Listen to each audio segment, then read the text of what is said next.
After travelling for 3.5 hours on one subway, a train, 2 buses, and now this car, we are almost at our final destination, which is to meet the Kolkata tribe, which is an indigenous tribe here in Sao Paulo in Brazil.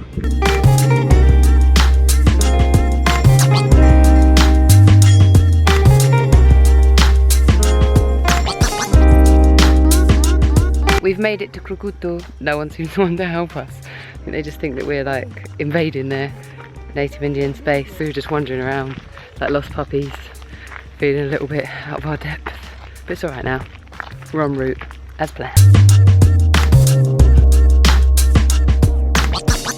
Her safety valve is her diary. We're just taking a little walk to the shop they've got here with crafts and stuff in it. So we've come on a Sunday, which is the quietest day to be here apparently. If it was a weekday, the kids would be at school, the medical centre would be open and people would be up and about, but it's Sunday so everyone's resting.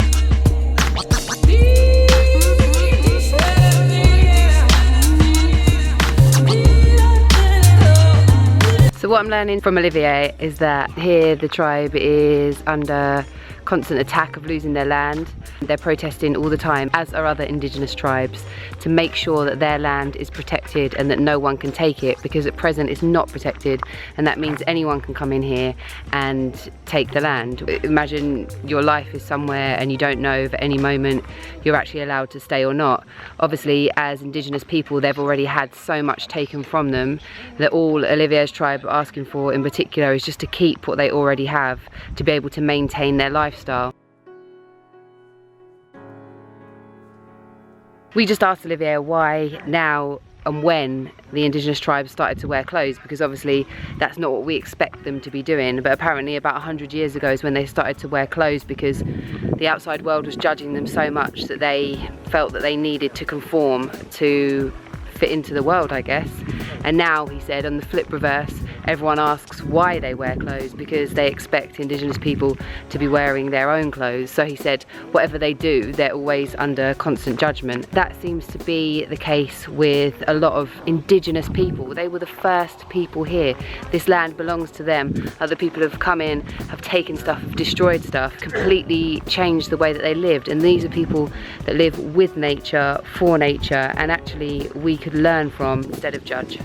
Behind me is Olivier's son. He is a big political activist for the indigenous people. They decided that they were going to do a protest, and Vera decided he was the man to do it at the World Cup. He went there as a mascot, and then whilst he was on the pitch in front of all of the world's media, he protested, and that has made him, see, even the dogs like it, that's made him famous worldwide. He's a rapper, he raps about his political stance. He is a writer as well. He's going to do a bit of a freestyle for us right now. Estamos aí na luta, sempre alto astral, que é tudo por direito e queremos mais respeito, mais Guarani Buá, dia de hoje a lutar, eu mando com respeito porque esse é meu lugar, é minha andeva é na rima, com isso vai pra cima, mas queremos harmonia e na mata bem vivida, mais poesia, linda rima, bela rima, muda tudo, não me iludo, vou com tudo, nhandeiro pra nós é tudo, nhandeiro está olhando, vendo o meu trabalho, nunca desistir, sem miséria, sem fim. Estamos no meio dos grandes intelectuais, mas a vida é assim, mesmo assim não desistir, evoluindo a mente, dialeto diferente, que é tudo por direito e queremos mais respeito, tudo por direito e queremos mais respeito. Obrigada. It's a little audience. Vera, who you just saw, is 15 and he's married and has already been married for a whole year, which is quite normal here. His wife, he actually met via Facebook. She's from a different tribe, but a tribe that's near the coast. He went to pick her up and now they're married. It seems crazy, but here it's perfectly normal and that's just what people do. Here they have 2 types of medicine. They have Western medicine, they have a doctor here from outside of the tribe, and they also have their own indigenous medicines. There are 2 guys who do that here, one of which is kind of willing to help white people or people from outside of the tribe. The other one is not at all. People here don't really like white people just because of the history, because of the past, because of what's happened. They don't want them here, they don't want them poking around and sniffing around, and here I am. But I think that Olivier is trying to bridge a gap, and I think he understands that so that these lands can be protected, so that these people can have what they want, there needs to be an understanding and a relationship with the outside world. I also completely understand why these people would not want people like me anywhere near here. Although my intentions are good, I understand that their life has been made to torture. They've had to fight for things that are rightfully theirs. They have been criticised, they've been destroyed just for the way that they choose to live their life. It's just bizarre to me to think that white people from Europe thought they could come here and just do whatever they wanted, which is what they've done pretty much all over the world. And as a result, people of colour, the indigenous people from various different lands, have had to suffer and are still suffering. And for me, it's time as white people that we need to realise that the privileges we have are at the disadvantage of these people, and they still continue to live in disadvantage, and we still continue to live in privilege. And for me, that's just not good enough. So I think the first step is becoming aware of that, because as white people, I think that we just assume that that's how life is. We don't look at things, we don't analyse things. But as soon as you start to look at things, as soon as you start to realise, how can we live like this anymore? How can we continue to live a privileged lifestyle that comes from the suffering of so many others? I have to try and find a way that I can do as much as I can to bring this to an end, that I can raise awareness, that I can open people's eyes, and that I can make a difference, however small it is. I think that for me to go, I'm just one person, I can't make a difference, is the worst thing I could possibly do. You are not just one person, because there's lots of one persons out there that all have the same ideas, and once you get together, then that's when you make things happen. And being here today, I thought it was going to be kind of like, I don't know, fun and joyful, and it's actually just made me feel really sad. Doesn't even touch on it, because the destruction, the suffering that these people have had to go through just because they wanted to live their life, and they were happily living their life in line with nature. I find it really difficult. There is a school here, and the students of the school become the teachers once they've graduated.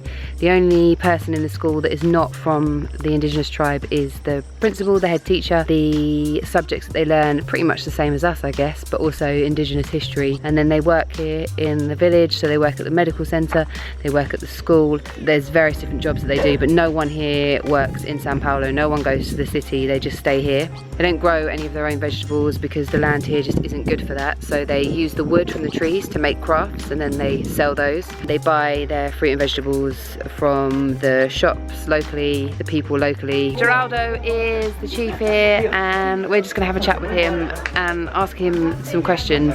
Originally we were told that he wouldn't be too receptive, but actually it turns out he is. Qualquer momento as pessoas podem se unir e falar assim, você não tá cuidando bem da gente, tchau. Manda embora. He's telling that the person in any time can decide if to stay or other people have to take their place. Is there anyone helping them? What's actually happening? They have to prove to the government that they already own these lands.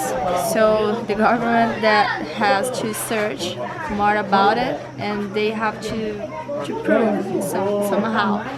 That's insane. Yeah, It's the most insane thing I've ever heard. they have to prove, or the government have to find something that proves that this land. But they were here before everyone. Exactly. They have to prove it just to get more. So their whole existence is just really hard. Actually, the government just say, oh, we're gonna check. And Leave it and don't do anything. yeah. How do they feel that other Brazilian people see them? He says that the huge judgment that they suffer, as Olive said to us, is, oh, why you use clothes, why you use cell phone and internet, you are indigenous, you should not.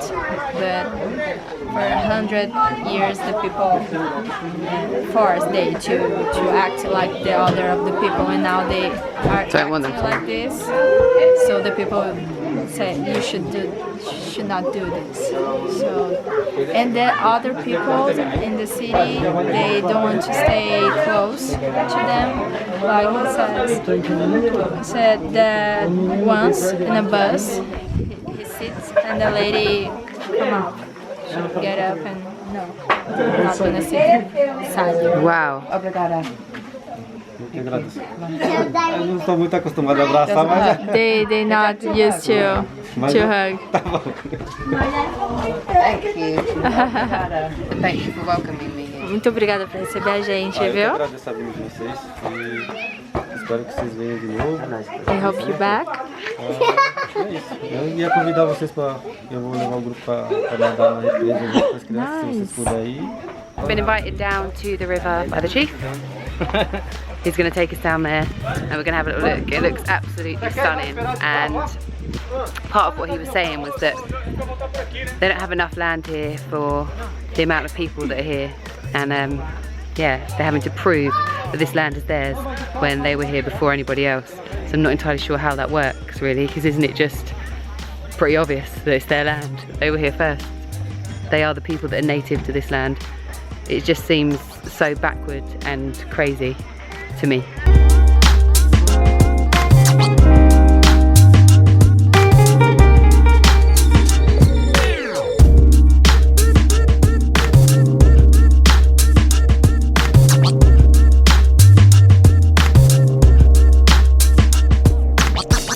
Her safety valve is her diary. Here, she is herself, letting We're walking to the river.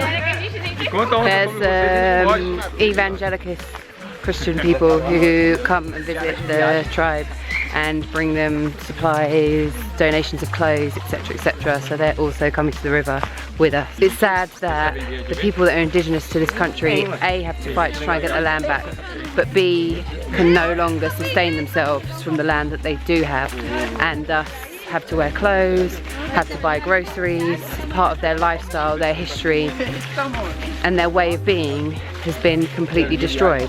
Pretty much all of it has, to be honest.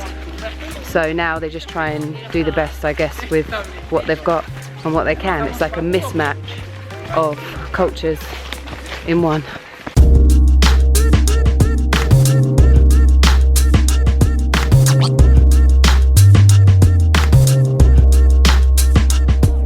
Hilda and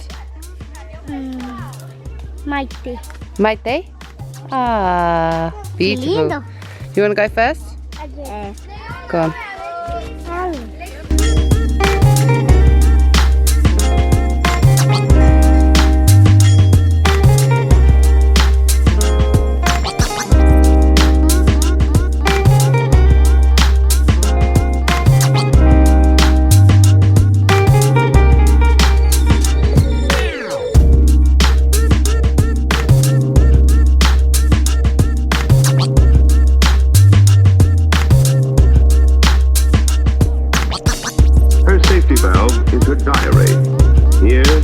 herself, letting off emotional steam and clarifying her thoughts about growing up.